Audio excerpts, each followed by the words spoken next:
Welcome to episode number 2 of Bulldog Blitz for this season. We're coming to you from Boonville on the field at Tiger Stadium, where the Mississippi Gulf Coast Bulldogs gutted out an 18-16 win over the Northeast Mississippi Tigers. We're going to talk with head coach Jack Wright and a couple defensive stars, defensive lineman Hydee Barlow, and defensive back Jashon Baker.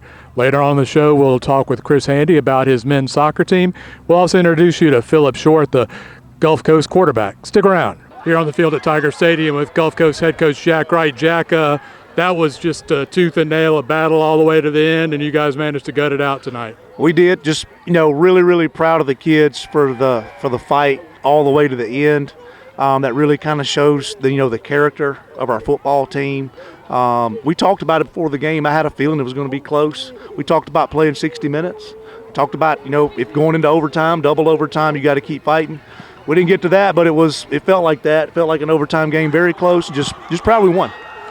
The regulators came up big for you tonight. I know they had to carry the load tonight, and they held up their end more than. Yeah, they did. I mean, I've been a part of teams where one side of the football is a little off and one is on their stuff, and that was the case tonight. But they carried us. We put them in bad situations offensively. But just play after play, we kept stopping the run. I think that's the thing that stands out. We forced Northeast to throw the football. They hit some on us, to their credit.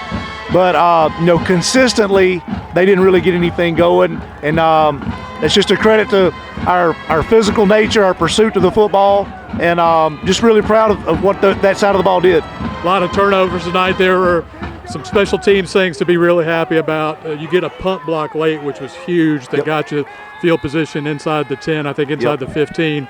How did that transpire? We just great individual effort. I didn't really see who blocked it, Don, to be honest. I had a bad angle, but I'll have to go back and watch tape. But I thought we really dominated the special teams.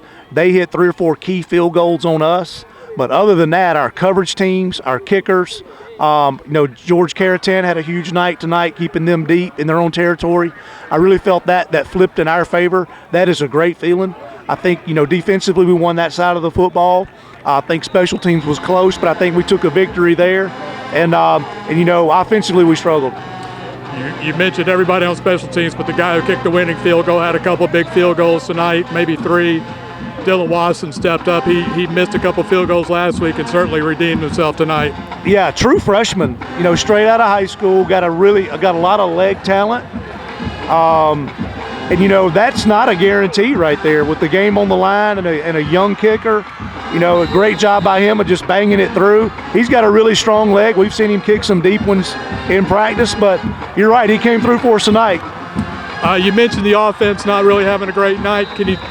Do you know of anything, just watching from the sideline, things where you guys kind of struggled tonight? No, give Northeast a lot of credit. They had a really good plan for us. We had some things that we had shown on film. They did a good job of stopping that. So just credit them. And, there were some times we just didn't connect in the passing game, whether it be, slightly off key or in the pass or a drop or maybe a protection issue. Just a little bit off, in the passing numbers, were suffered because of that. But we won the game. That's the main thing. We did enough on offense to win. I heard you say after the game you got 4.5-hour bus ride home to celebrate. You got to get ready for arch rivals next week, Pearl River coming to Gulf Coast. Yeah, Pearl River comes to our place. We're excited to host finally. It's tough to start the season off with 2 road games. Looking at the schedule, you always get a really good effort on the first week. When you drive 4.5 hours and come to a place like this versus a good team, this was a game that was set up, for us to lose, I think, if you take a step back and look at the big picture. 1-0 this week. You're 2-0 in the season. Congratulations. Thank you, Don. On the field with defensive lineman Hydee Barlow from Forest, third-year sophomore. Hydee, this was a a night that was made for defense, and how did y'all do tonight stuff in the run? We stepped up big. We came. We played our heart out to the end, to the clock hit 0. I give it up to the defense. Offense we got to step it up. But the defense we played our heart out tonight. You were in on the safety in the first half. What happened on that play? Well, the offensive line, he kept trying to cut me, and I wasn't going, so I swim moved and was in the backfield. And it looked like you were able to get in the backfield most of the night. How were you able to execute that? Just come out the ball hard and give them hands and just play full speed with like my hair on fire. This was a long travel week. You finally get to come home next week, play at Perk. What are you looking forward to playing Pearl River? Well, I'm looking for another good game, survivor game. So we're going to have to step it up on offense. Defense, we got to come with it too. And we just got to play hard like we did tonight. Don't give up. Congratulations, Hydee. Good job. Yes, sir. Thank you. Here on the field with defensive back Jashon Baker. Jashon, let's start with the highest of the highlights tonight. You in the game with an interception. What happened on that play? Oh, yes, sir. We were playing man-to-man. You know, we play man-to-man all game because, shoot, he loved to run Blue Dog. So we played man-to-man at the end with what we know, and we fought it out at the end. He ran the drag route. I undercut him and tried to take it to the eye. At that point, we just needed to get the ball and run out the clock, so the game was over after you did that. I think there were 14 seconds left. How much help did you guys get up front from Hydee, Barlow, and those guys to make your jobs easier? Actually, those guys do a phenomenal job. The last 2 games, actually, like my job real easy in the back end when I got, my guys in front doing their job. They really haven't been down there. So when Coach Shu make a call, it's always a good call with them guys. They're going to make the play. This was a game, like we said, for a full 60 minutes. How do you think you guys answered the bell tonight? We came with it. We had to step up on defense. Hey, we were behind the offense the whole night. That's why I tell our quarterback, Phillip, we're behind you all night. Take a risk, take plays. We're behind you, and defense really stepped up tonight. You guys got Pearl River next week, big rivalry game. What are you looking for next week? They're gonna come out. They're gonna come out hard. I know they're gonna come out with a lead. They hit us the first play last year, so I know we're coming out on our game too. So it's gonna be a big game. Congratulations, Jashon. I appreciate that, Mr. Dunn. Hey, go Regulators.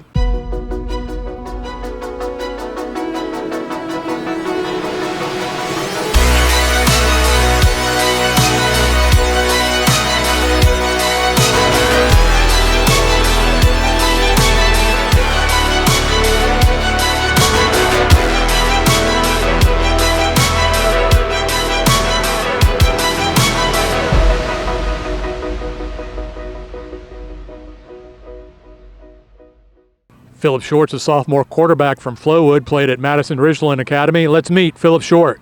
Man, I just remember started playing football back in Greenville, Mississippi. Stayed in Greenville, played for when I was about 7 years old, 7, 8. That's when I first started. Played for D-Lump Bears in Greenville, and that's where I started my early career off. So I just like the competitive spirit of it, man. You have winners, you have losers. I like the grind. It gives brotherhood, family. It teaches you a lot about life in general, so that's why I like it.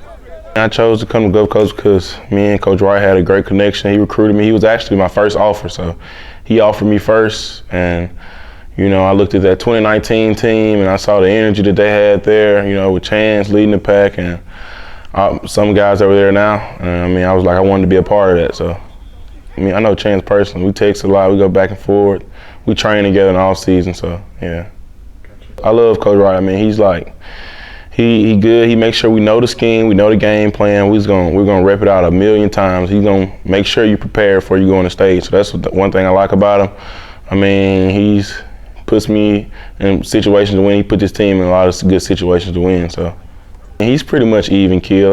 Obviously, with the quarterback position, he's hard on us and he's more understanding, or we understand where he's coming from a head coach's view or head coach's perspective. So that's what I like about him. That's the one difference that I'd say about him.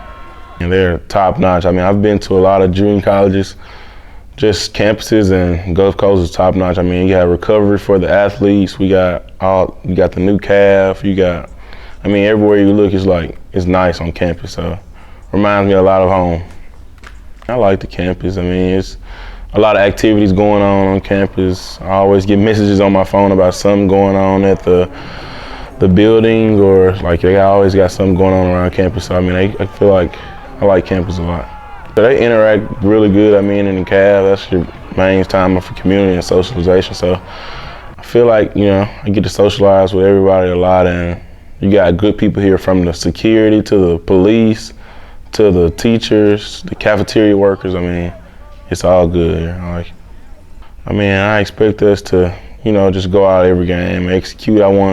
Obviously, I want to be playing in Little Rock at the national championship, but we're just going to take it game by game and just want to get better and have fun, man. I mean, we all blessed to play this game, and I don't want any added pressure. We're just going out having fun, executing, and taking it game by game. So that's the expectation this year. Last year, we came in during COVID, you know, reported a little bit late. But now, since I've been here now, we've had a whole spring. I mean, we've been so many reps. That's really what's been the key factor in us being, like, you know, better this year, because we've been repping it out a lot. And we've had the whole spring, and fall camp played a big part. Receivers, we got our chemistry down pat, and the coaches, you know, I'm able to get through my reads much quicker and process things much better. So the defensive side, I mean, they're serious this year. I mean, you know, you got Mike and CJ, man, in the middle. Our secondary is doing a great job of playing their role, and you know, the D-line's gonna put pressure on anybody we play. So, you know, Coach Schwartz and Coach Maduga doing a great job on the defense side as well. My favorite instructor, he might not know it, but my favorite instructor is Dr. Louis. Yeah, he teaches A&P, and he taught me for biology. I like him. I mean, we talk a lot, just not even about school, where we talk about stocks, and we just go in there and just, you know, just talk about our days. And we got a lot of similar interests. So, but when I'm away from the building, I like to, you know, everybody come in my room, we all play the game, you know, listen to music, watch film, you know, but realistically, we always in our room playing Madden or MLB The Show, or we always playing a game of some sort. Or if not, we just, you know, hanging out with the teammates, hanging out with people on the campus, you know. I feel like I'm better at Madden, for sure. Madden is my strong suit, I feel like. It kind of translates on the game, so yeah. I feel like that's what the game I'm more comfortable with. I'm good at MLB The Show too, but I feel like Madden was the one I can get going in. Away from campus, I like to hang out with the family. I mean, grew up a very family-oriented person, so, you know, we all, like, with my family is always everybody meeting up at my house, or we going to my aunt's house or my grandma's house, so that's what I like to do, just hang out with the family and friends, you know. I like to chill out a lot. Coach Chris Hydee will take his Gulf Coast men's soccer team to Meridian later today to open the South Division season. Let's meet Chris Hydee and talk about his team. So far, I feel like it's a team that can be very dangerous. It's a team that's got a lot of guys that are experienced and have played in big games. You know, so they so far have approached the season with that experience and are taking things as they come and are learning, and even the coaching staff is learning, and we're getting better day by day. I mean, the goal is always the same. You know, you can start, you know, short term. You know, obviously we'd like to go 5-0 in this first round of the South Division. You want to win the South Division. You want to win your first playoff game. You want to win a state title. You want to get to nationals, and on and on. So we just want to keep playing as long as possible. So we have 3 guys. You know, we'll start with Zach. You know, Zach has been here. This is his 3rd year. You know, he got a COVID year. So, you know, his experience it's just being in college game kind of gives him a bit of an advantage. But the other 2 are working really hard. You know, they both have different strengths and weaknesses in Trevor and Declan. So those guys will continue to fight it out as the season goes on, and we keep hoping that one of those guys will step up and take the job. So along the back line, you know, Chad Hudson is our leader. He's another guy that's been here. This is his 3rd year. You know, we know what we're going to get. We know he's going to be experienced. We know he's going to talk back there. So he's super important. Right now, honestly, we're looking for, you know, guys that want to step in next to him and lead. You know, in our latest game with Itawamba, you know, June was back there, Kevin was back there, and those guys did a really good job. But we're still looking for, you know, some freshmen to step up and earn some minutes back there as well to continue to give us versatility going into the stretch run of the season. Our wingbacks are kind of by committee at this point. We're really excited about the guys we can put back there. We can put some speed guys out there in Whitwise and Al Wayne. We can put some toughness out there in Yvonne and Ashton. We can put some more technical guys back there. It just kind of depends on the game and what we're trying to get out of it. If we want some guys that provide, more of our attacking presence, we can do that. If we want some guys that be a little bit more stronger and harder defensively, we can do that as well. Abdul is a returning player. I think he was first or second in the country last year in assists, so we still rely on him. Ashton, is a different style for us. He's so strong and so physical, and just his will to win allows us to play him anywhere. So again, if we have some need for some toughness in there, we'll stick him in there. Clytus is doing well as well, so he's splitting time from up top and in the midfield, and he's very good on the ball and kind of connects a lot of the pieces. Mike Bell has spent some time in there and starting to show his worth. So we're really excited about what we're doing in the middle of the park. Fob, is the main guy. He's a guy that we know can score goals at any time. We're really excited, about what Adam's doing lately. He started in our last game of last season at center back, and he's come in and really give us something different up top. He's working really hard. He's obviously got size. He's got a really good shot, and he's really been problematic for a lot of teams this year. So we look to him to give us something different than kind of what we've had in the past. Someone who can be a bit of a wrecking ball and be super dangerous on balls in the air.